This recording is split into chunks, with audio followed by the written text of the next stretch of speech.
нелаукающийся, то щезновение, то тирающийся, che poginska brodo spolanesu, pobuk, tam pobuk, gdzie zmieniały tyle.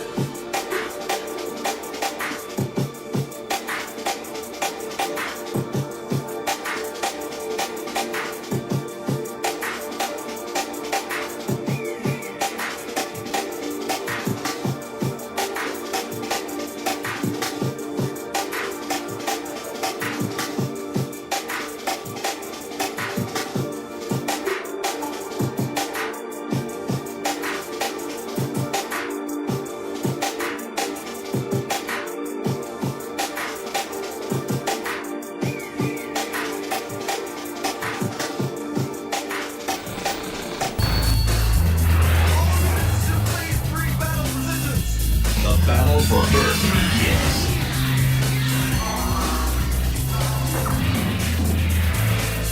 Anything else that might get in the way of our ideal must be destroyed immediately. The ultimate enemy has arrived. Then their single purpose: destroy our world. I'm sure God would understand the steps we're taking. Those who oppose them, die.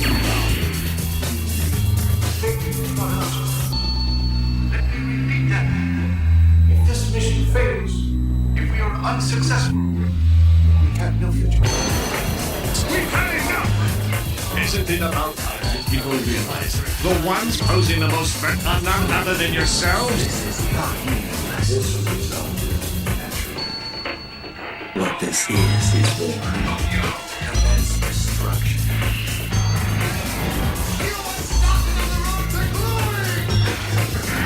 Now, these pirates will shake the foundations of the Alliance and change the course of history. If they can stay alive, Those Gundam pilots are desperate. They'll battle even if it means forfeiting their lives. Mission accepted. Of course not.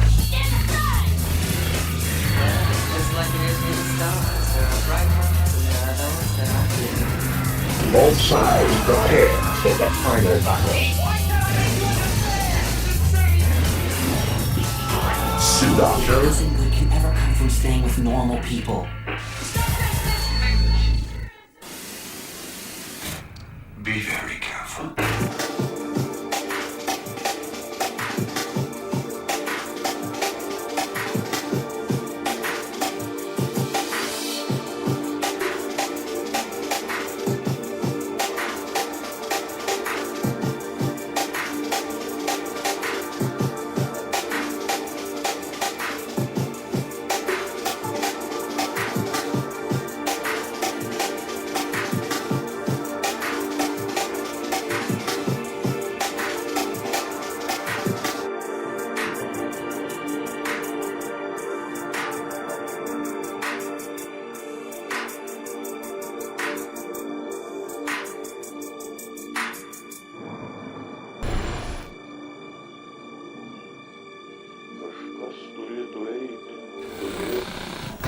Mankind has reached the stars.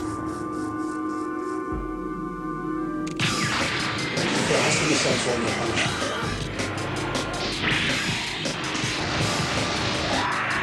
Love the women that make punishment. Those are the ones that love me.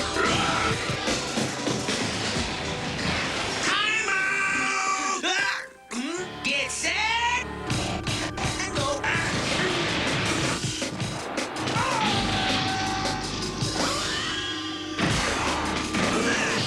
But I'm surging with women. Hillary Clinton's a bigot. He would not be my first choice, that I can tell you. Because you'll be in jail.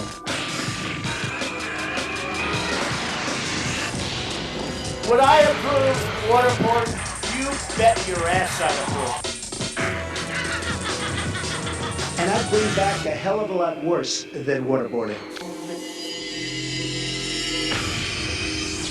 Go home to mama. This system is rigged.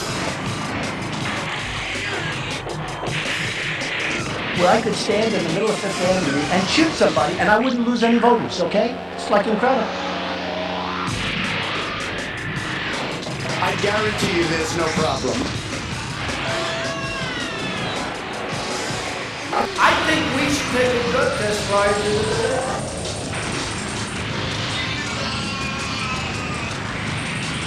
I never heard that one before.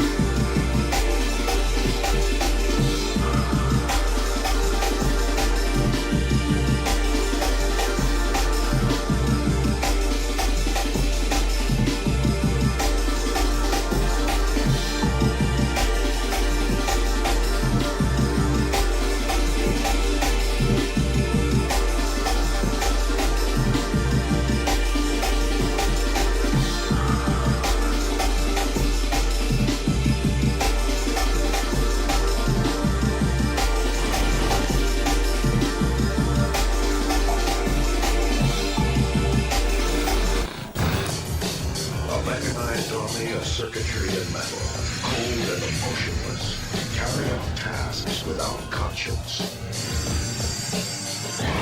Robots, thousands, programmed for destruction. March towards the future is coming.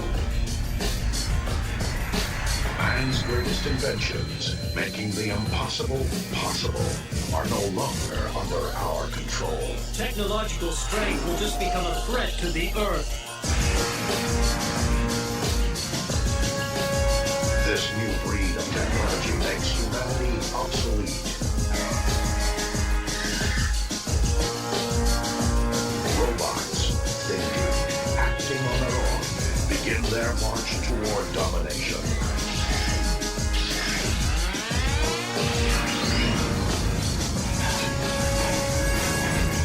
These machines, built by man, serve no one.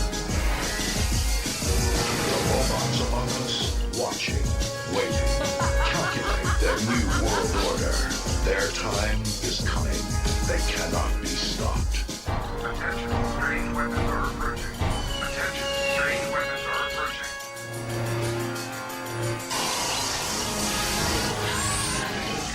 With perfect weapons and superior intelligence, robots rule this planet. Let the fall of mankind give way to a new age. This new mudball of a thing doomed anyway.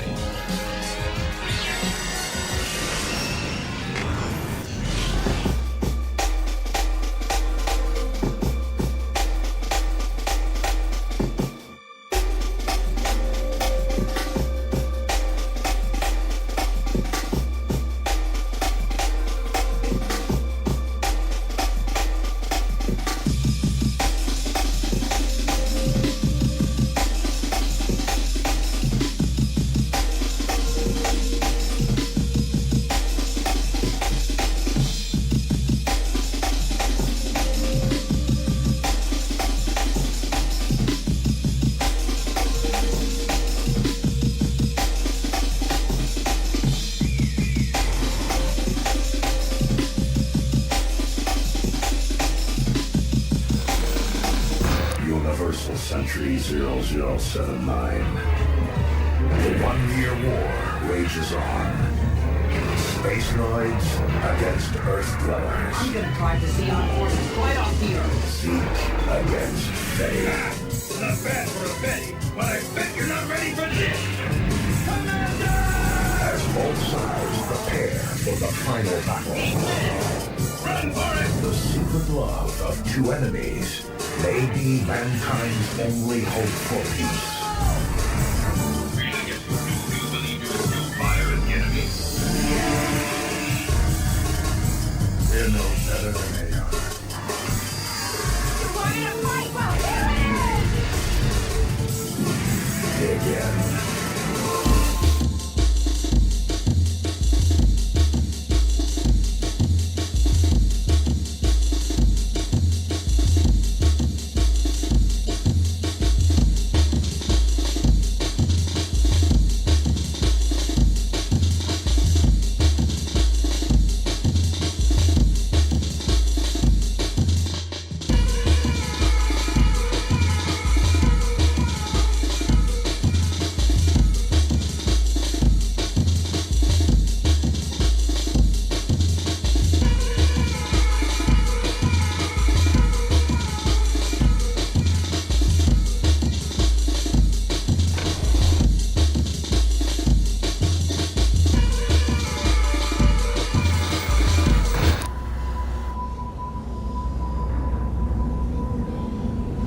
to dream. There are endless possibilities stretched out before you. You have to trust in your own power. Whatever happens from now on, you stand firm and face your destiny without fear, but with courage. What awaits him down the path, he will then have to choose. No one's gonna give you a map. You've got to walk your own path. The children leave their homes in search of this quest. What is thy desire? As they search, they are always asking questions. What's out there? What's waiting for them? Why was I made? Who made me? And what did they make me for? Are you gonna go up into space with your old man or not? Maybe I'll never get over this. I've lived my life following my dreams, and I don't have any regrets. You gonna just keep running away? Just keep running away? I'm not running. 8, 7, 6, 5, 4, 3, 2, 1, 0.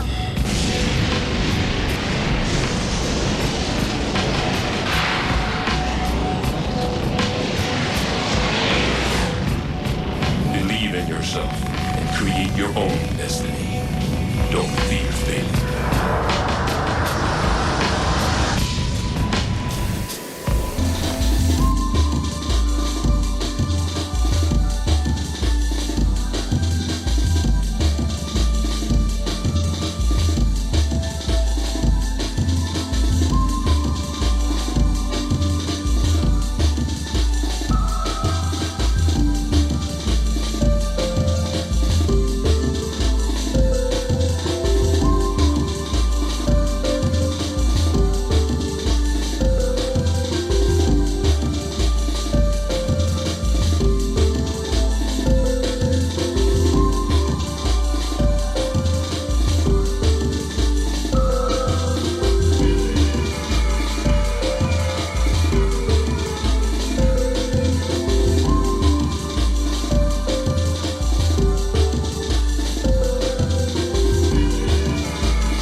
Hello? Hello? Hello? Loosen up this wire a little bit. What's up, everyone? You are now watching another episode of Controlled Substance. It is Tuesday, the 13th of June. I'm your host, Orphan. You already know what we're doing today. I might as well just call it Tucker Tuesday. That's when he's releasing his Twitter shows. Tuesdays, Twitter's Tucker Tuesday. Welcome to Twitter's Tucker Tuesday, everyone, where we watch Tucker's 10 to 15 minute monologue. We take a look at it and we explain why he's probably a Fed. And that's and that's what we do every Tuesday. This one's an interesting one. We're gonna watch this. It's called America's Principles Are at Stake. We also are gonna talk about the Trump indictment. We're gonna watch some pretty kekalicious videos. We're going to do a general perusal, and it should be just a great overall show. I'm happy to say also that I finished the template for the weekly clip shows, and that video should be going up tonight. So I'm looking forward to that. I'm looking forward to getting some non-streaming content out there so that people can have a little bit more bite-sized experience of what I'm talking about on here. That being said, how are you guys doing? Hopefully you're having just a grand old day. It is hot here. Got the AC pumping. And I'm trying something a little bit new. I got the American flag in the background too.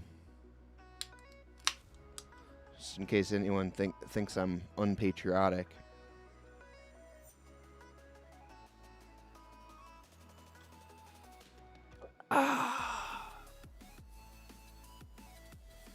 Okay, okay, so before we get into it, check this out.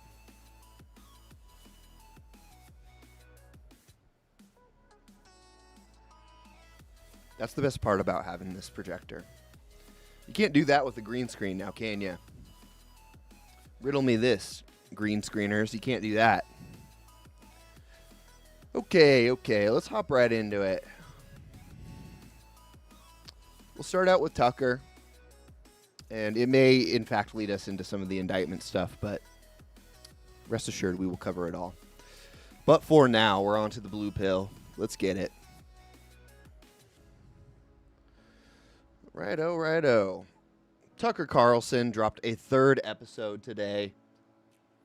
His third episode of Tucker on Twitter. Fun little fact, by the way, before we get watching this. Fox has sent him a cease and desist. Fox has sent Tucker a cease and desist, and I don't know anything about law. So I have no hot takes here, but I will be interested, because for those of you that don't know, Tucker had a contract signed with Fox. He got fired, but his non-compete is still in action. The unique circumstance here is obviously they had companies like CNN, MSNBC, as non-competes in Tucker's contract. But Twitter did not allow long-form video hosting at the time that contract was made. So, because of that, Twitter's not in the contract. So, legally, there's a loophole where Tucker could theoretically stream and do a show on Twitter. I think it's pretty clear that it depends in my mind, it depends if they have other social medias on there. If they had YouTube or, I'm trying to think what was around at that time, YouTube or Instagram or Facebook, if they had those on there in the contract, then I would say Twitter probably naturally extends to those. But I'm no lawyer. That's just me as like a normal person thinking that probably makes sense. So, interesting scenario, something to keep an eye on for sure. All right, peep this.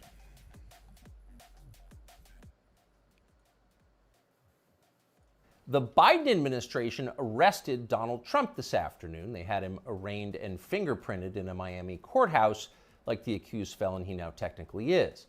These were the first steps in a process that is designed to put Donald Trump behind bars for the rest of his life. Cable news carried every moment of it live. It's unprecedented, they told us, with what looked like shock. But they weren't shocked. They knew this was coming. Everyone who's paid attention knew it was.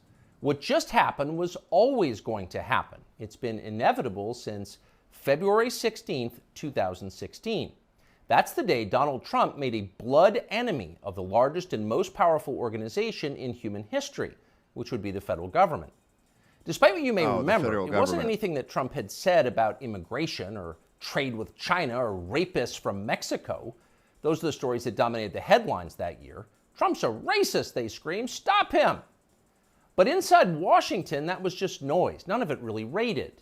Identity politics doesn't mean much to permanent Washington. What matters, then and now, is foreign policy.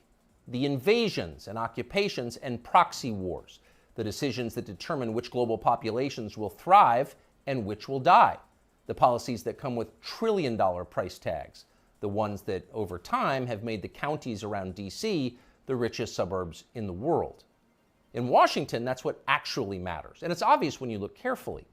When there's a debate about anything else, for example, the debt ceiling, both sides take their assigned positions and they start yelling. But when Congress decides to start a war, no matter how foolish or counterproductive or obvious... Real quick, the debt ceiling is just as much of a farce as any sort of war. Tucker's right here, and I've watched this before, so I have an idea of where he's going with it. But the debt ceiling, we're way past, and we have been for a while, we're way past any point where a debt ceiling raising or not would be any sort of, would matter at all. It doesn't matter at all because our GDP does not even cover what we owe in debt every year. Unless we make huge changes and take in more money or cut a bunch of expenses, our debt will continue to rise, and they will continue to vote to make it rise. There is no other option. The other option is defaulting, and then it's up to the entire world whether we want to reset reset global wealth or not. That's my understanding. I'm no economist, but what I do know is that we are insolvent, deeply, deeply insolvent as a country. What Tucker's keying into here is a neocon war machine, which I think Eisenhower was talking about it. He was like one of the first to talk about it, right? And like Reagan talked about it, maybe. Maybe he didn't. I don't know. Again, I'm an artist. I'm no economist, politician, and that's why I'm doing a politics show. But we'll get into it a little bit. Keep in mind what Tucker, a very specific country that Tucker never mentions in this entire video. And I think it's kind of suspicious. Global populations will thrive and which will die. The policies that come with trillion-dollar price tags, the ones that over time have made the counties around D.C. the richest suburbs in the world. In Washington, that's what actually matters, and it's obvious when you look carefully.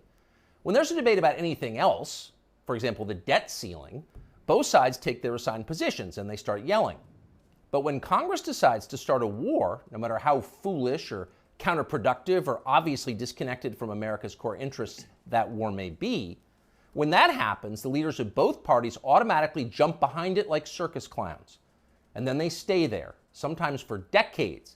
They defend that war relentlessly against all evidence until somebody finally rings the all-clear bell and they can begin to admit that actually, maybe it wasn't such a great idea. We meant well, but it just didn't work out. The good news is we've learned a lot of important lessons. In the end, they usually do say something like that, but only after emotions have cooled and the damning details have begun to fade from collective memory. It's an apology that's not actually an apology, much less repentance, and it's years too late to matter in any case. The same thing happens with, the same thing that Tucker's explaining happens with conspiracy theories. Anyone who's been paying attention long enough to Alex Jones or any other conspiracy theorists out there know that they have a pretty good hit rate. They have how outrageous Alex Jones is, he has a surprisingly good hit rate on conspiracy theories. And I think there's a saying about it, like a conspiracy theory, the difference between a truth and a conspiracy theory is just time. I certainly believe that. It comes true time after time again. And to Tucker's point, like, nobody is canceling you for talking about JFK conspiracy theories today. People really aren't even canceling you for 9/11 conspiracy theories. What they will cancel you for is talking about certain world wars. And these are all indicators that speak and that point towards who is in control. Whatever you cannot say means that it's something that's being protected by people in power. in Tucker's example here, he's talking likely about the Ukraine war, probably about the Iraq war as well. He's going to get into it a little bit, I'm sure. So let's keep watching. But until then, that's all you're getting. Until then, no dissent is allowed. That's the first rule of Washington. But somehow Trump didn't bother to follow it. He is from out of town, so maybe he didn't know it was a rule, or maybe he just didn't care. Either way, 7.5 years later, we can point to the precise moment that permanent Washington decided to send Donald Trump to prison. Here it is. It's from the Republican candidates debate in Greenville, South Carolina. We should have never been in Iraq. We have destabilized the Middle East. They lied. Okay. They said there were weapons of mass destruction. There were none, and they knew there were none. There were no weapons of mass Okay. destruction. All right. We should never have been in Iraq, Trump said. Okay, I got to stop it right here for a second. Look at this. Look at this nerd. Is it a wonder that it's no wonder that Trump won? Look at his Candidates competition debate in Greenville, South Carolina. We should have never been in Iraq. We have destabilized the Middle East. They lied. Okay. They said there were weapons of mass destruction. There were Look at none, that and they smile. knew there Please clap. Please clap. were none. There were no weapons of mass Okay. destruction. All right. You know what's interesting too is that everyone is booing him. This is a pretty common take currently. 7 years ago? I guess 7 years ago. And what are they on? CBSN? That's just CBS, right? Okay. My brain shut down for a second there. It's like CBSN. Or did I cross over timelines? Okay, so they're on CBS, the political debate. And I don't know how they get their audience.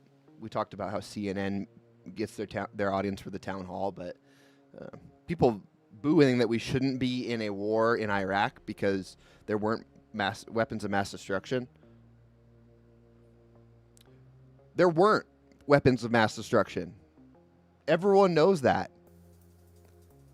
I thought everyone knew that back in 2016, but I guess not. At least now everyone knows that. And probably everyone knows that now that we're out of Afghanistan.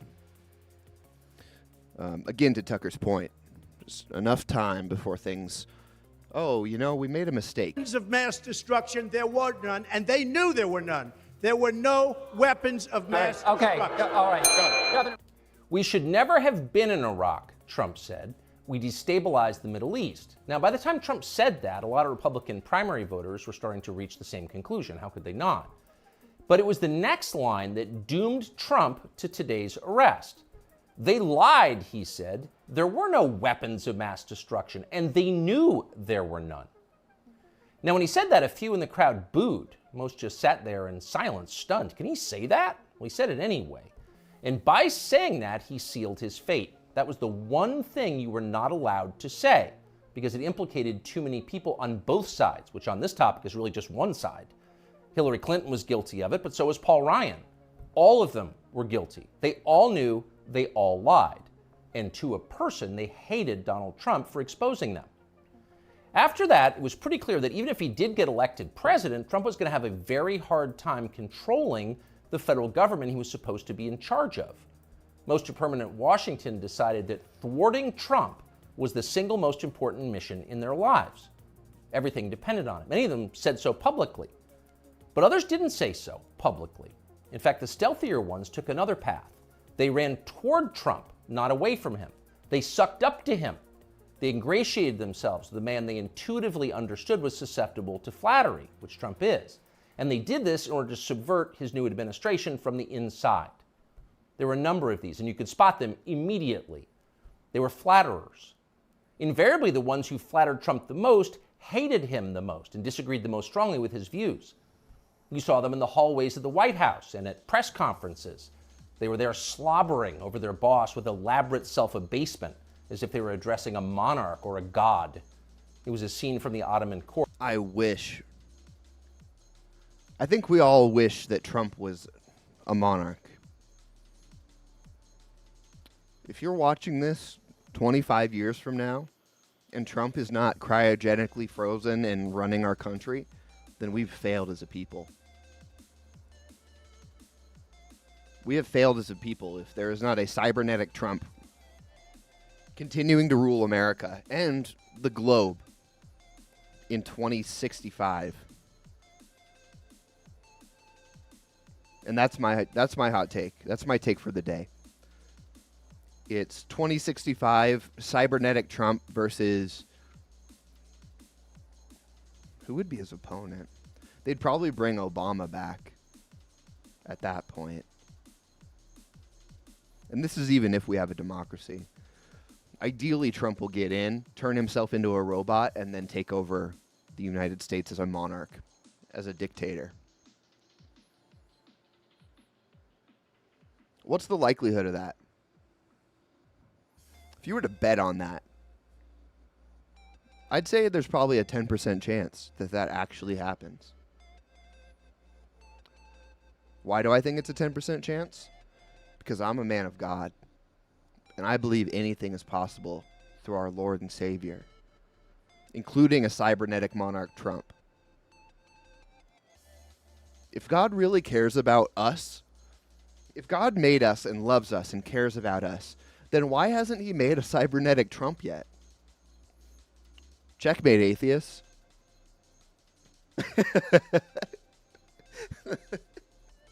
If God made us and loves us, then why do kids in Africa have so many AIDS? Checkmate. You've been completely owned. If God loves and cares about us, well, I won't say that. I won't say that. I'm starting to get wacky here. Bringing it back. Bringing it back home for a second. So Tucker's thesis here is that neocons are the ultimate bad guy. We'll dissect this a little bit at the end, but I'm trying to figure out. I'm genuinely still trying to figure out why I haven't heard this take before. I haven't heard the take that Trump called out the Iraq war, and then that's why everyone hates him so much. If Tucker's trying to use this to just make a point about how neocons and like the military-industrial complex is evil, then I can understand that. But if he's genuinely trying to say that this is why Trump is persecuted, then he's falling so far short of what is really going on. That's just one example of why Trump is a threat and needs to be continually harassed and taken down. As for Tucker saying that Trump was infiltrated, that's 100% the truth. Take a look back. If you can find Trump's speeches on YouTube, I don't know if they've even taken them down. I don't know YouTube's crazy these days. But if you can go back and you can find Trump's speeches, he was saying his coolest, most base stuff 2015, 2016, before the candidacy really started going. And then as the campaign continued, his speech, he got tamer and tamer and tamer. And this is no accident. This is because obviously people were tasked with going in and handling Trump, moderating Trump, advising him away from saying that there were no weapons of mass destruction, that we need to build a wall and make Mexico. You know, some of the off-the-cuff stuff he was saying, which everyone loved. This is why people love Trump. There were a lot of people who were paid and tasked with going in and subverting that. Jared Kushner is the prime example, and Jared Kushner subverted Trump until the end of days. He was particularly good at it because he made a whole lot of money. That's a complete separate rabbit hole. But the Abraham Accords and Kushner's consulting fees are quite generous, to say the least. That is not possible if you are actually changing the world. But I digress. Let's see where Tucker's going with this. It was filthy and decadent, and it was false. Mike Pence, Nikki Haley, Mike Pompeo, Lindsey Graham in the Congress. They all called Trump a visionary genius up until the moment he lost power. And then they unsheathed their real agenda, as always the neocon war agenda, and they piled on with maximum force. Here's Mike Pompeo, for example, on Fox News this morning. President Trump had classified documents where he shouldn't have had them, and then when given the opportunity to return them, he chose not to do that for whatever reason. When somebody identifies that, you got to turn them in. And so that's inconsistent with protecting America's soldiers, sailors, airmen, and Marines. And if the allegations are true, some of these were pretty serious, important documents, and so that's wrong. May future historians hoping to unlock the mysteries of late Empire Washington study that clip, because it will reveal everything. That very same Mike Pompeo, the one who's sneering at Donald Trump on TV this morning, that guy served Donald Trump as both CIA director and as Secretary of State. Those are the two most powerful jobs in the federal government. And as he worked in those jobs, Pompeo promised, in fact, he swore, to support the president's agenda. Why? Because that's the way a democracy works. You vote for a candidate in the belief that his appointees will carry out the policies that you voted for. It's not about the president, it's about you, the voter. But Pompeo didn't do that. He didn't even try to do that. In fact, he undermined Trump's often stated commitment to peace and non-intervention abroad at every turn, his every waking hour. 1 second. I just want to look up Mike Pompeo. Is that even how you spell his name?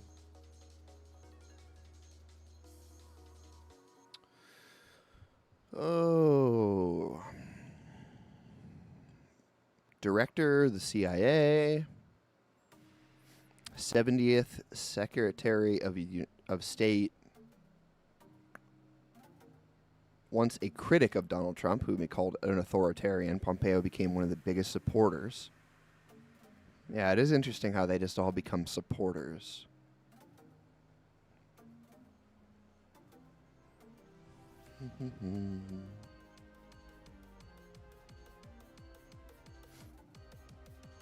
Okay, I digress. I just wanted to get a little more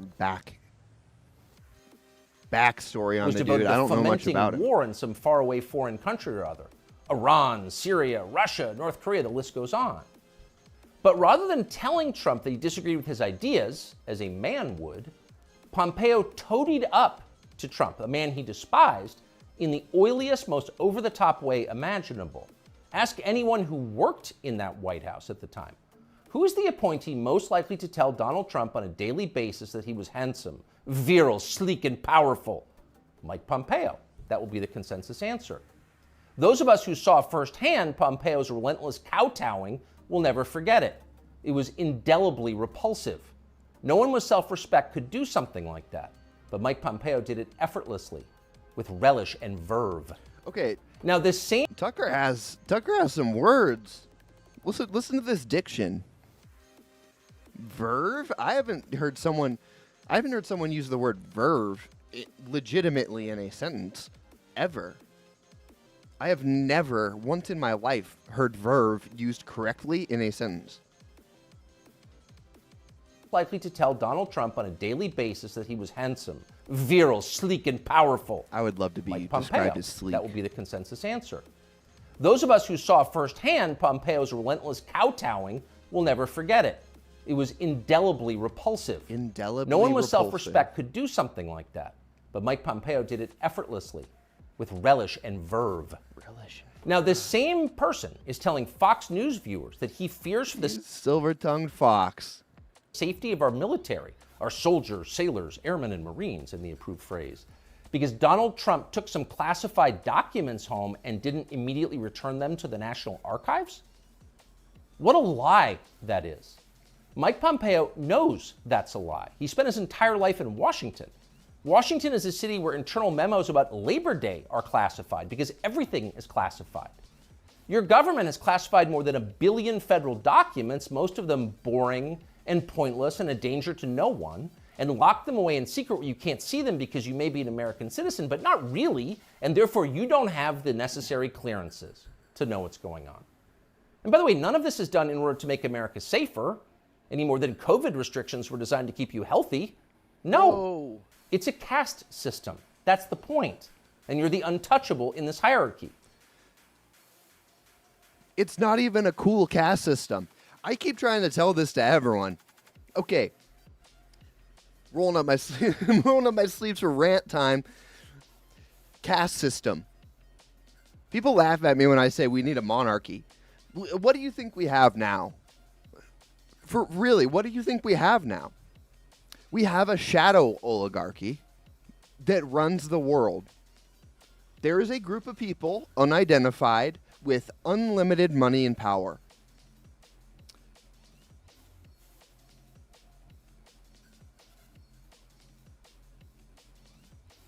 Just thinking about my words real quick. There's a shadow government with unlimited money and power. By definition, we have an oligarchy of some sort. Power does not change. You read history books, you read about holy war. You read about kings and queens, you read about royalty, you read about war, nations, battle, conquest, crusades. These things, they didn't just stop. Think about it for a second. When you think about the word crusade, what pops into your mind? Probably a bunch of knights with crosses on their armor running into battle and trying to hit each other with swords. That didn't just go away. Of course, it looks differently. But that doesn't just happen for no reason. That is a human struggle. Power, greed, wealth, these are all human characteristics. Just because we live in homes with running tap water, with a computer where we can stream and talk to the camera, and that doesn't mean that power works differently. Power works the same. So the only difference between what we have right now and how things were in the medieval ages, literally the only difference, and I mean this wholeheartedly, the only difference is that now there is comfort and technology to soothe us away from understanding what is actually going on. There's a cloak, a purposeful smokescreen between how the world works, the power dynamics, the greed. All of that is cloaked behind quote-unquote democracy. We don't have a democracy. We haven't had a democracy for a long time. Long time. Just because you get to go once every 4 years and you get to go write a name on the ballot does not mean that we have a democracy. All that means is that you feel like you have a say in what's going on. The truth is you have very little of a say of what's going on. Why did I start this rant? Clearances to know what's going on. And by the way, none of this is done in order to make America safer any more than COVID restrictions were designed to keep you healthy. No, it's a caste system. That's caste system. Okay. My brain just shut off for a second. So, keeping in theme with the fact that we have a feudal system of power, because that's the only system of power that there is. There is a perpetual caste system. Nature is hierarchical. It's fractal. There are levels. People and things all have different levels. It becomes so complex that you can't parse most of it. But if you zoom out far enough, you can start to see some patterns. A caste system is what we've always had. You have to have a caste system. The only way for this many people to survive on the planet is to stratify them. So a caste system is just how things have worked for as long as you or I have been alive. The only difference now is that we don't know we're the untouchables. You have a bunch of untouchables running around thinking that they're in control. What better way to control people Seriously, if you're a king, what better way to keep people in check? What better way to keep your power, get people to give you money, than having them think that they're in control? The bread maker has absolute autonomy over their bread machines. How the fuck do you make bread? The bread maker has absolute autonomy over their bread ovens. If the bread maker's happy, you don't have to worry about him coming for your throne. It's the same thing now. The difference between the system that we have now and what I am hoping that we return back to is transparency. That is it. That's it. The point. And you're the untouchable in this hierarchy. Mike Pompeo knows that. Everybody who works in Washington knows that. How many secret documents do you think Dick Cheney took home with him while he was running the Iraq War? How many did his wife read? She never had a clearance. We'll never know the answer because there is no chance Dick Cheney will ever be investigated or his staffers will be told to wear wires in his presence. He will never be indicted for this. Of course not. Dick Cheney is a neocon. Donald Trump is not. Dick Cheney supports war with Russia. Trump does not. That's the difference. The rest is just a distraction. The prosecution of Donald Trump is transparently political. He's literally Joe Biden's main political opponent. He's polling over 60% among Republican voters right now. So Joe Biden is doing what no president has ever dared to do. He's using law enforcement to lock up his chief rival. That's happening right now. Anyone who denies it's happening is lying to you. But actually, it's worse than that. Trump's prosecution isn't just political, it's ideological.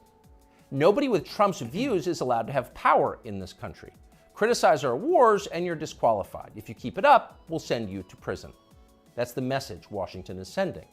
Not just the Democratic Party is sending, but both parties are sending. Like so many Republicans, for example, the supposedly conservative governor of Texas, Greg Abbott, spent yesterday totally ignoring the destruction of the American justice system. Instead, he signed a highly important bill called the Crown Act, which, according to the celebratory tweet Abbott sent commemorating it, will, quote, prohibit discrimination based on textures and hairstyles historically associated with race. In other words, in Texas, cornrows are now protected by law. Having unapproved views about Ukraine is not. Do you think that I could have cornrows? I've got enough hair for it. I would probably look like a girl at summer camp, a white girl at summer camp, if I got cornrows. I don't think that's a good look for me. Before I cut my hair, I should definitely do it though. Did you guys see that Jack Harlow was getting yelled at because he wore a nightcap at a football game? Here, let me pull this up. This is really funny.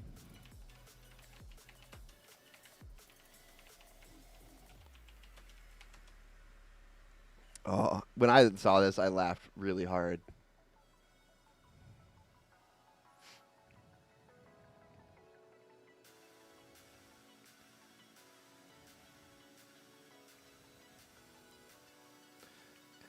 Do you know the type of hat that I'm talking about? It looks like a chef's hat, but it's what black people wear to keep their hair moist, I think. Man, it doesn't even show up on Google. How do I search this?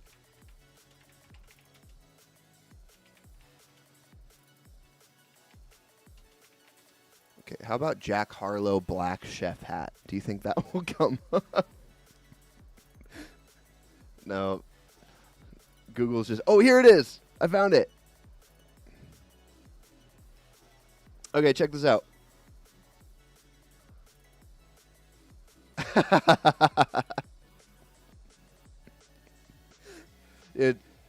Write a law to protect this. Those glasses are really sick, by the way. Unironically. I think the hat is cool, ironically. Because obviously Jack Harlow is very white.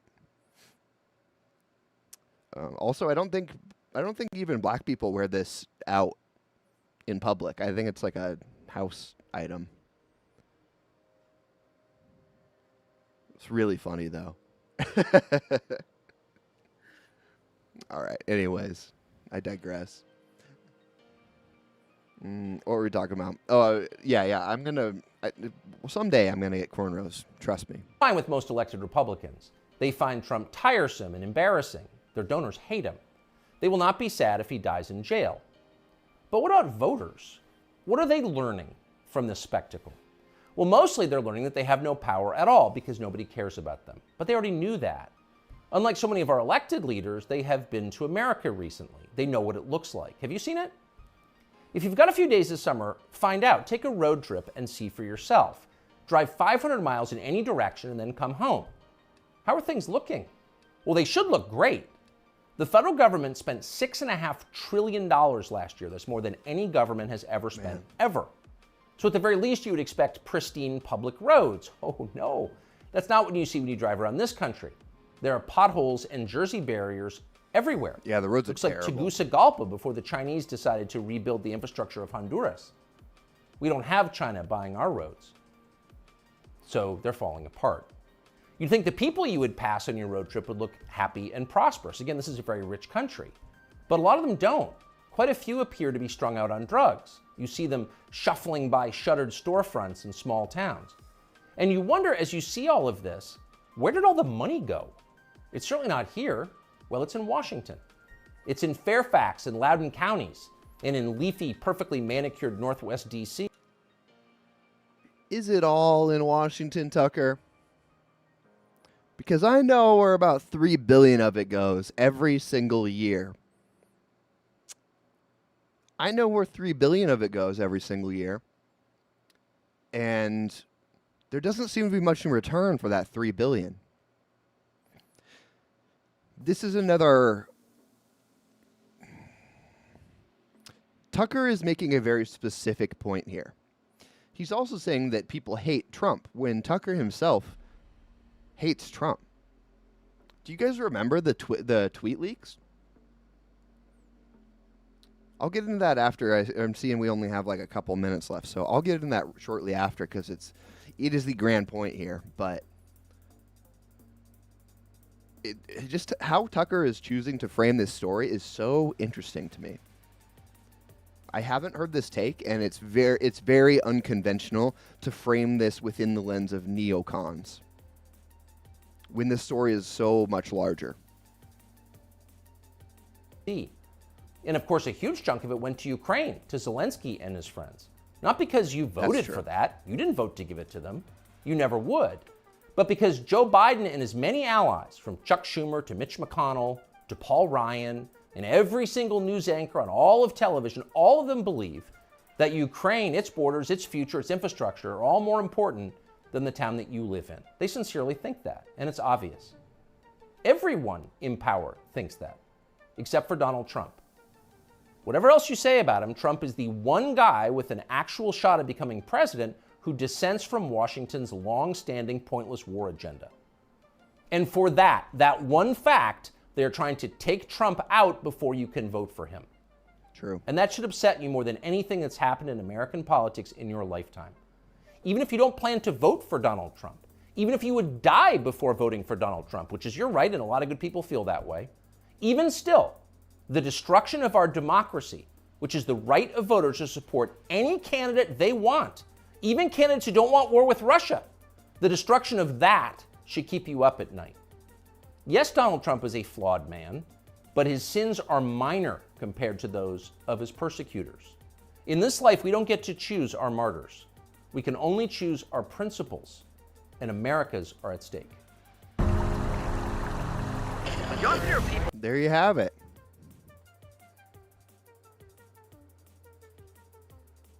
There you have it, guys. That's a little Tucker monologue for you. Okay, well, let's dive into it a little bit. There's a few things that I want to cover here. The first is Tucker's, and this is a common theme. For the last two episodes that we reviewed, there is a clear theme starting to emerge, where Tucker will say something that on the surface sounds based, but fundamentally kind of obfuscates what's really going on. let me explain. So this episode, I would summarize as Tucker saying, Trump is an outsider. Here's how he's been persecuted. Here's what our government is doing currently that's wrong. Therefore, no matter what you think of Trump, he's our guy. We need to get him in. That's the overarching message here. And I agree with that message. It's the same thing with Tucker in episode 1 saying we need to learn the truth about 9/11, about JFK, about Ukraine, important issues, important things, historical events that have happened. We need to know the truth about those things. And then Tucker doesn't mention them ever again. This time he has the right premise, but a completely strange set of facts and conclusions to back up that premise. When is the last time you heard anyone say that the neocons are the driving force behind the deep state? And that the reason that Trump has been so persecuted is because of neocons and warmongers. I don't think anyone would argue that that's a part of it. Obviously, there's a huge amount of money to be made from war. Obviously, people on both sides of the aisle do benefit from that. More on the right than the left usually, but there are, there's hands in all the different pots. But Tucker is making it sound like Trump at that one CNN or CSNBC, I don't even remember what channel it was, at that one presidential debate, by saying that one thing, he upset neocons, and then neocons, this entire last 8 years, have been trying to get him put in jail. I don't think that's the whole story. I really don't. And what I'm trying to figure out in my little noggin is this tactical for positive reasons, or is this tactical for Fed reasons? Because there is a world where you could say, from Tucker's point of view, I'm going to couch it like this because it's more palatable for the mainstream audience. This is something that most people can get behind because most people don't like war. And if they get behind the correct cause for potentially not the full reason, then I can see the greater good there. So if we're giving Tucker the benefit of the doubt, that's what I would say is probably going on here. From the negative side, though, if you're thinking of Tucker as controlled opposition, you could say, okay, Tucker is scapegoating neocons when clearly there's more to the story here.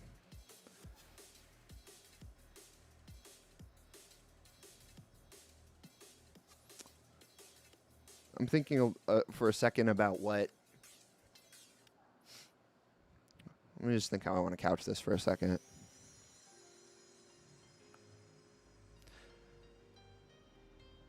More metaphysically, it doesn't matter why the system is opposing Trump. It really doesn't. All that you need to know is, does the system suck? Is it corrupt? If the answer is yes, then you need a change. How do you identify someone who will take real action and institute real change? Well, you know them by how hard they're being fought. You get the most flack when you're over the target. That is a very true saying, and you see it all the time, particularly in politics. You get the most flack when you're closest over the target, or when you're the biggest threat. The reason that Trump gets attacked for 8 years straight, and they're trying to throw him in jail, they're doing everything they can to stop him from even running. This is why you see so many swamp Republicans running for president, even though Trump is in the race. If these people cared about America, they would back Trump. They would back Trump. They would all pull out they wouldn't have even run, but they would all pull out tomorrow and they would back Trump. Because that is what America needs. America does not need more divisiveness. It doesn't need these random lifetime Republicans to go in and do the exact same stuff that everyone else does. So you know that Trump is the guy no matter what because of how he's been treated by the system.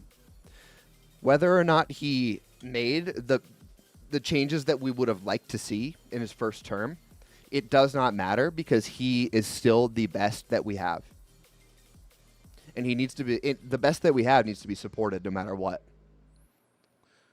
I was hoping that Ye would come and shake things up, and that him and Trump, that he would make Trump better. But man, Ye's really kind of fallen off. Did you guys see him? Ye was eating dinner off a naked sushi lady, and I understand celebrities are like a different type of person, but what? I don't get it. I don't get it, man.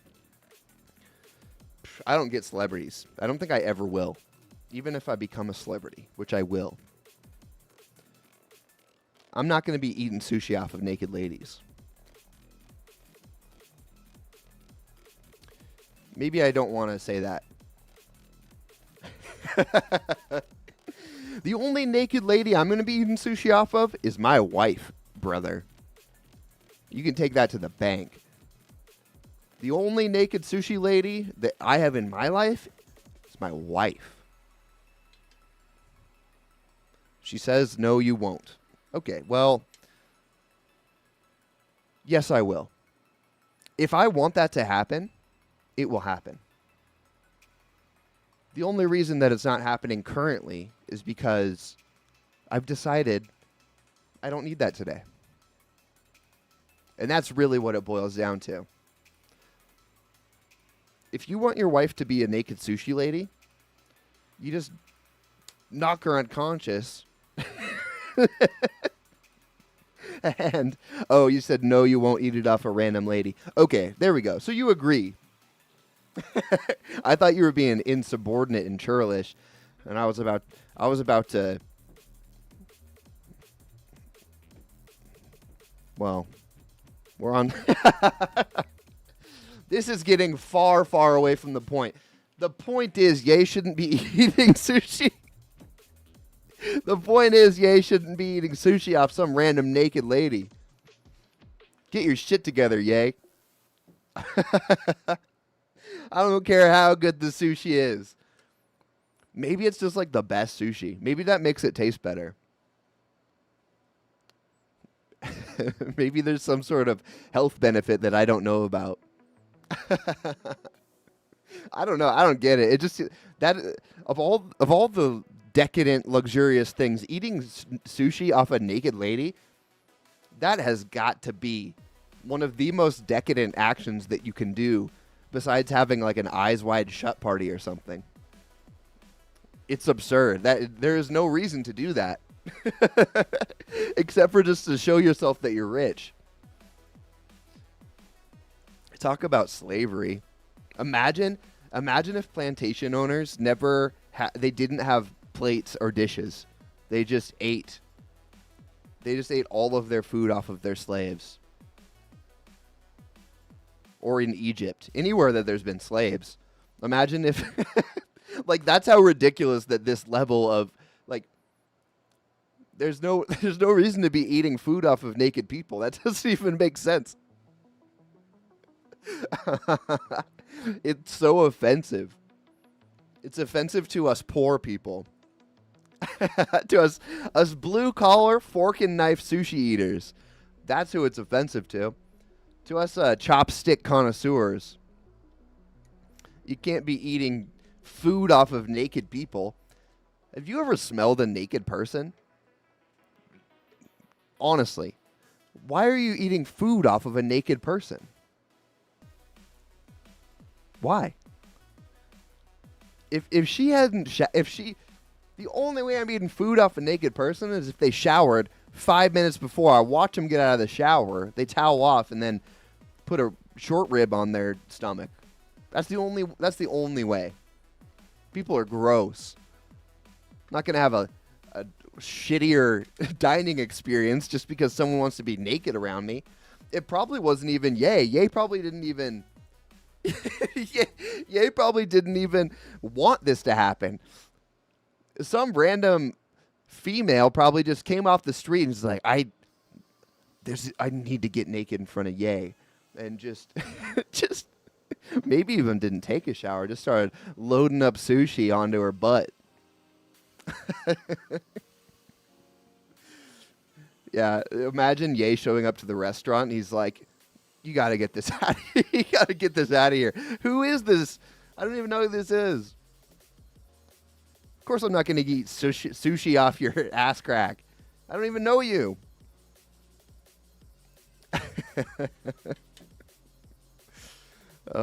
Anyways, I've digressed way, way too far. That's just a funny sight. What were we even talking about? We were talking about Tucker, and we're talking about... Oh, yeah, so Tucker's main point here is that neocons run the government, and that is the reason that Trump is so hated. I think that there's a lot deeper problems going on.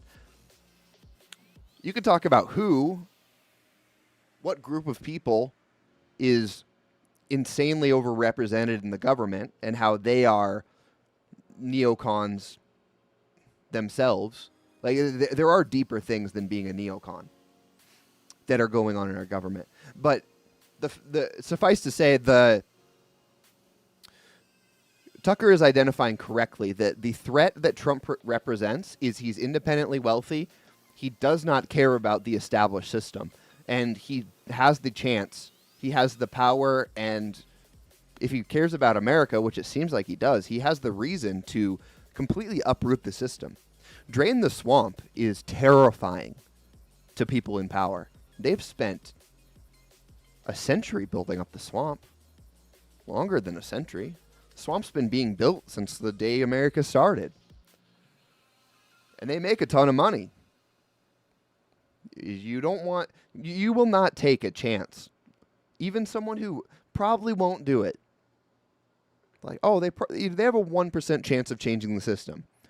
They will do anything to stop that 1% chance because it is worth it to them.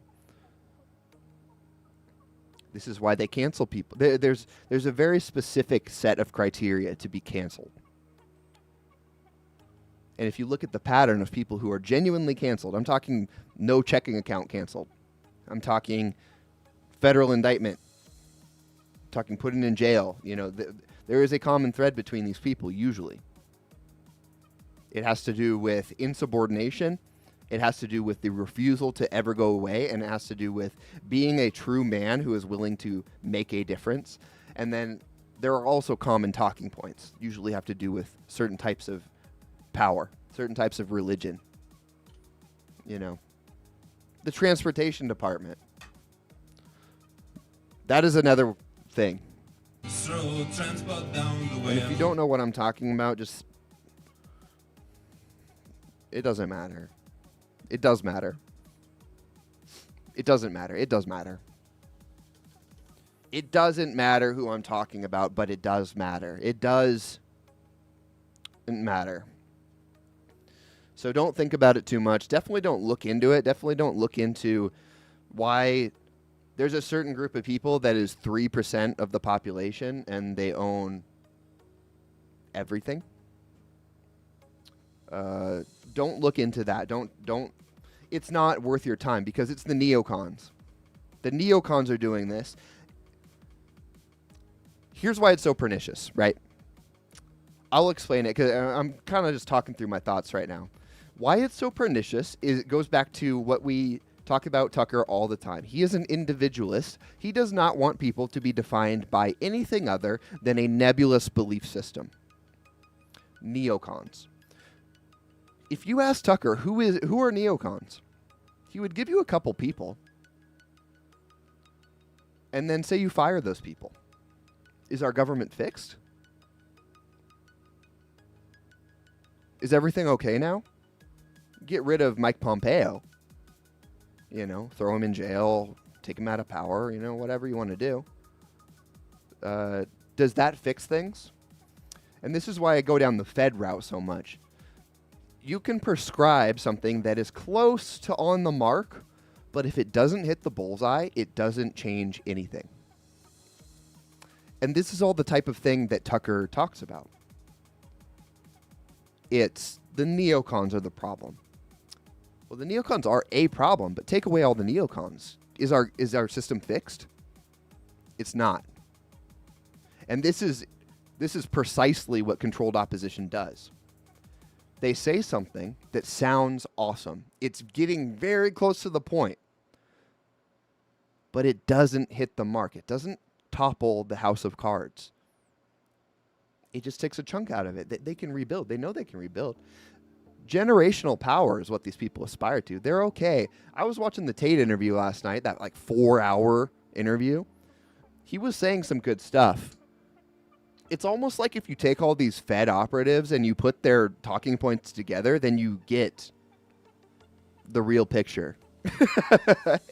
It's like they're all, like each one of them, it's like they get in a room and each one of them is saying something almost there but not quite there, and then you just smash them together and you're like, oh, okay, they're actually saying what's going on now. You just need to like take it from multiple sources. The one thing that nobody talks about without getting nuked is the transportation department. So there's a reason I harp on that, because you've got to imagine the government itself. They know how to stay in power. They've built an entire system around staying in power. Like I was talking about with the king, you let the bread maker control his bread ovens. All of a sudden he's happy. If the king wanted, if there was a threat of a revolt, what would the king do? If you go through and you murder all the dissidents, you have an uprising. You have everyone uprising against you. If you don't do anything, the uprising grows and grows and grows. There's a very tenuous grasp on power. And given that people don't trust the news, they don't trust their officials, they don't trust the government, this is exactly the situation that our country is in. There is a crisis of legitimacy in our government. And if they can't smash down on people without creating martyrs, if they cannot let it go unchecked because they will end up at a logical conclusion, then what do you need to do? Well, you need to give some ground. You need to have someone like Tucker go out and say, hey, white people are being genocided. There is a problem against anti-white racism. There's a problem with anti-white racism. You know how we fix it? The neocons. Those guys that haven't been a problem since we left Afghanistan, but they're still out there. Take them out. It's like taking out the treasurer of pool cleaning in a kingdom. It's like who's causing all. Hey, peasants, you know who's causing all this trouble in our kingdom? It's these goddamn pool cleaners. Here's the barrister of pool cleaning. Have a public trial, hang him up. The people feel like they've won. They've won against the system. They haven't won shit. They haven't won anything. They haven't won a single thing. Except for now they don't get pools. Their pools don't get cleaned. But it's not a perfect example, but you understand what I'm talking about. This is... Our government and the people in power are in a very precarious situation, and they will be trying to appease the public in any way, shape, and form that they can. And if I was the government, this is exactly the kind of stuff that I would be saying. Truly. So at the very least, you need to understand, because the truth is, Tucker is saying some things that make sense. He's advocating for Trump to get into the office, right? That's good. That's good. He's preaching to the choir. Most people know that, but that's good. What's not good is most people can't think to the conclusion for themselves. Most people look at this and they're like, yeah, the neocons do suck. They must be the problem. You got to keep it in context.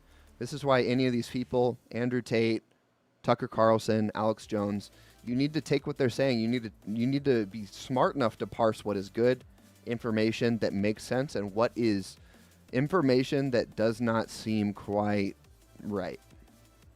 And that's why I'm here. I'm here to explain it to you.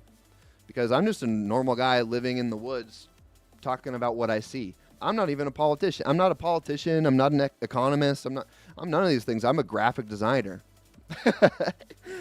I'm a graphic designer with a very good gut feeling, a good idea, a very strong intuition into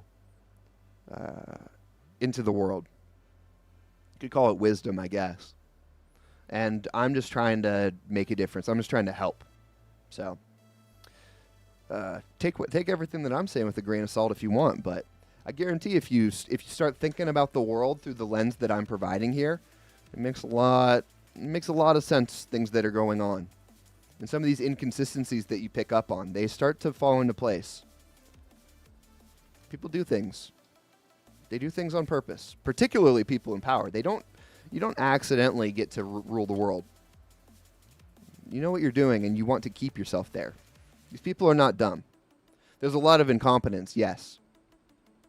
But there's also a lot of genius up there, too. So the system is incompetent, almost by design, but the people, the individuals, usually they're pretty smart. Okay, so that is the Tucker. Oh, no, there's one more thing about Tucker. Check this out. So I wanted to show you guys this. Jack Harlow in the nightcap again. For those of you that don't remember, check this out. Tucker got tweets. He got a bunch of text messages leaked.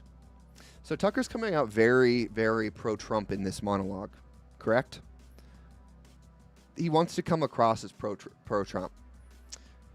Carlson spoke to Mr. Trump at his Mar-a-Lago residence in Florida just 2 months after Dominion lawsuit documents revealed text messages to his coworker saying he hated Trump passionately.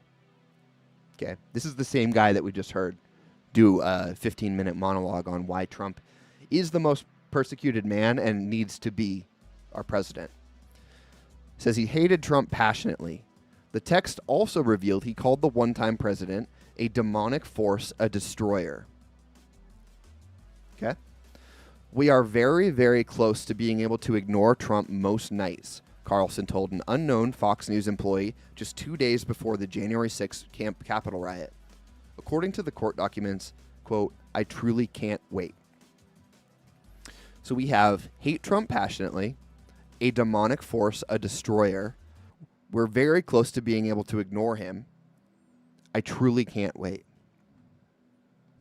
Okay. Does this sound like a man that genuinely just went to bat for 15 minutes for Trump?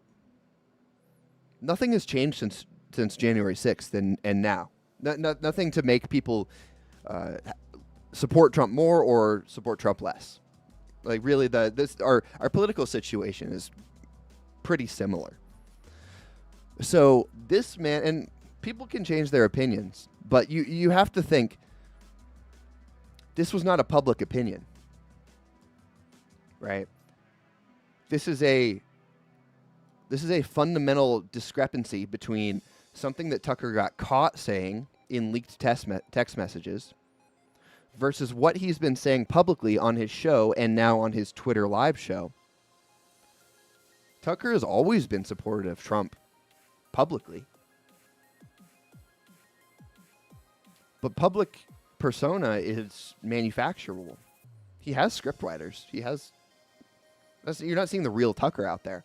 Every time, if Tucker was a real Trump supporter, if he was a real patriot, you would expect him to, when you get a leaked Tucker tweet or a leaked Tucker text message, you'd expect it to be more based.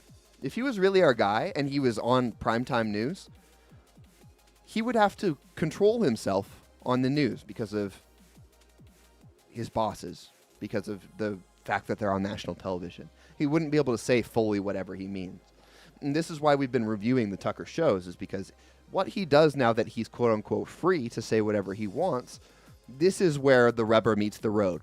And so far, we haven't seen anything showing that he genuinely supports Trump. He made an argument today that he supports Trump, but it was sketchy. It's hard to explain because they're very sneaky. If Tucker is a feds are very sneaky. Federal agents are very sneaky. They are trained to control and propagandize. So the message seemingly pro-Trump is not so much. And I don't want to get tinfoil hat here. The point I'm trying to make here is calling someone a demonic force and a destroyer, that you saying you passionately hate him and you can't wait for him to be irrelevant. And that's private. That got leaked. I am much more likely to believe that a leaked text message shows Tucker's... I'm much more likely to believe that a leaked text message shows Tucker's true colors than a rehearsed, prepared monologue on a show. And that's kind of the entire point here. There's a difference between the real person and who's out there giving a monologue. I believe what gets leaked. When nobody's watching, that's where your true character. Yeah, that was a tongue twister. Tucker's Twitter takes twisted tea.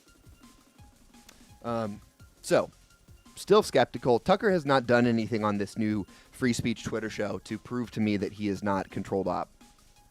Quite the opposite, actually, because he doesn't have an excuse now. There was always an excuse before. Maybe people are telling him he can't say that. Tucker's really base, but he can't say certain things on his show. Well, it turns out he's doing the same weaselly shit on Twitter that he was doing on Fox News. They don't let someone who's truly anti-establishment be the prime time news anchor for Fox News. Like, just think about that for a second. Okay, so you have the number one show on television, prime time. Do you think this is a free agent? The propagandist, the person who has the most power to maintain or topple our government, do you think that person is completely free to say whatever they want? No shot. Do you think they're going to take that time? Watch how they've treated Trump. Do you think they're going to prop up Tucker and then do this to Trump? The same things that Tucker's pointing out. You know what? I just thought about this. Tucker just did a show on how neocons are the worst, and how neocons cancel anyone who talks about the secret neocon agenda. He just did a show about it, and he is like the most popular mainstream right-wing voice, propped up on Fox News. I mean, he got fired. I'm still curious to know why he got fired. What I genuinely think is that his time... Oh, you know what? Okay, think about this with me for a second. Just 1 second. Go down this path with me. When does Tucker become the main news anchor for Fox News? 2016. For those of you that don't know the backstory, Tucker's dad was the propagandist for, what was it? Which country was it? It was like Costa Rica or Cuba or something. For the United States. His dad was a career propagandist for the United States. I'll leave it at that. I don't know. I don't remember the details exactly. Tucker applied to be in the CIA and got rejected. It's weird how a lot of rejected CIA aspirants then go on to become some of the most influential people in our country. Okay? So that's the backstory. Then think about this. 2016, when Trump, a true dissident, a true anti-establishment figure, announces his presidency, Trump saying all this crazy stuff. That's when Tucker becomes the most watched primetime news show for the right wing. He continues to play that part. And then Elon Musk comes in, another quote-unquote free agent. I still can't peg Elon. He says some of the most base stuff, and then he also does like some really wacky gay shit. So I don't know about him, but Elon buys Twitter in an unprecedented $45 billion takeover of a public company, turns it private, wants to turn it into a free speech platform, which is fundamentally anti-establishment. All of the advertisers pull out. The ADL organizes a boycott of advertisers. Slowly they come back. But then Tucker starts to implement actually free speech. He starts to prove that he can make a viable company, a true free speech company, viable. And then Tucker gets fired from Fox for mysterious reasons, which nobody knows.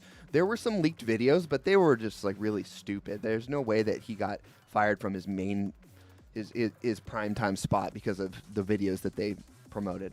So there's no official reason why Tucker got fired.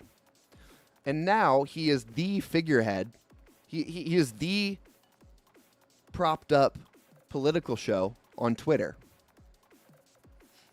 getting 80, 90 million views on each one of his 10, 15-minute episodes on Twitter. It's kind of convenient how this guy keeps showing up in some of the most influential spaces for political conversation. It's really interesting how the guy that gets promoted to the number one spot on Fox News in 2016 when Trump is becoming a threat is the same guy that is now leading the Twitter video section on Twitter, the free speech platform, particularly leading up to the 2024 election. There's no proof about any of this because that's how it operates. That's how things operate. But what I will say is that it's very suspicious, particularly paired with his messaging that now should be unchained. His messaging is very, very glowy. So, thanks for letting me talk that out. It's starting to come together for me. It really does make a lot of sense. But it takes a little critical thinking to get there, and I think most people would just fall into the trap of, oh, Tucker with another based monologue. Well, is it really based if it just takes a brick out of the wall and doesn't take the cornerstone? That's something to just genuinely think about. Because the argument with my show, even, any show, anyone who's trying to be out here saying the actual truth, the full truth, there is censorship from our regime. So what is the risk reward? What is the benefit? Should you censor yourself to be more influential, quote unquote? I mean, there is a positive reason there, I guess, but there is also a profoundly negative reason. And when you go down that route, there is no way to tell the difference between the two.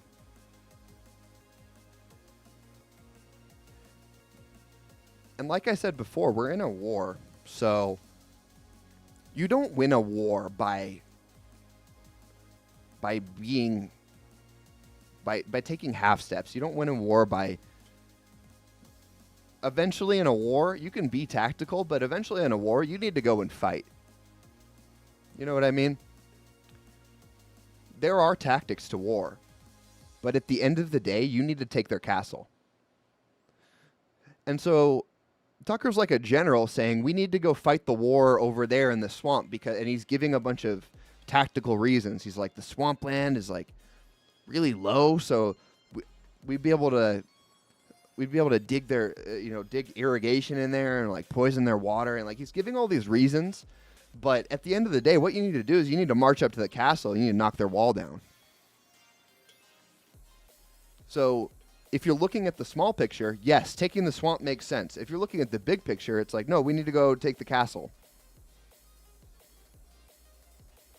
I'm trying to figure out how to explain this a little bit more concisely because I think it's an important point, particularly as you start to... the more and more of these people will pop up. You need to look at how they're being treated by the system. At the end of the day, it doesn't matter why. You need to look at how the system is reacting, and anything that they are working their ass off to try and shut down, that's what we need to support. No matter what. Don't believe it. They're going to lie. They're going to make stuff up. They're going to tell you Trump's an evil demon person. Nope. You guys are trying to throw him in jail, so I support him wholeheartedly. I support him no matter what.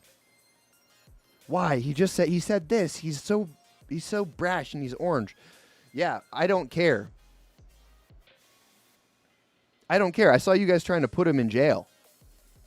No, but like it's because of this. Like no one's above the law. Yeah, well Trump is now because I think our system sucks. We need a new system, and Trump is the closest thing he is the long shot that we have right now until the next Trump comes along. And there will be a next Trump. If Trump doesn't get it done, there will be another one. So I'll be behind that guy too. Maybe I will be that guy. I don't know. Probably not. I would probably need like $1 billion before I started doing that stuff, but God damn it, I'll be here on YouTube as long as they'll have me spitting whatever truth I can. I was gonna go into some more stuff today, but I think that's the show. I gotta figure out these scenes. Like I like the pill format for big stories, but I really need to come up with some more general stuff. So when we have these piecemeal shows, I don't have to switch between pills arbitrarily. All right, guys, dinner time. Thanks for being here. Thanks for listening to me ramble on stream. Another banger, June 13th Tuesday episode of Controlled Substance. My name is Orphan. You already know me. Tonight, I'm putting up those clips on YouTube. Make sure to follow. Here's the socials. Bingo. Telegram is where I'm doing push notifications. That's the best place to get notifications when I go live. We also got Instagram and Twitter, Pill Pumpin' for life. And then we're streaming on YouTube and Rumble at Slum. Let's get it. Thank you, guys. See you next time. Next time's tomorrow. Later. Remember, all I'm offering is the truth, nothing more.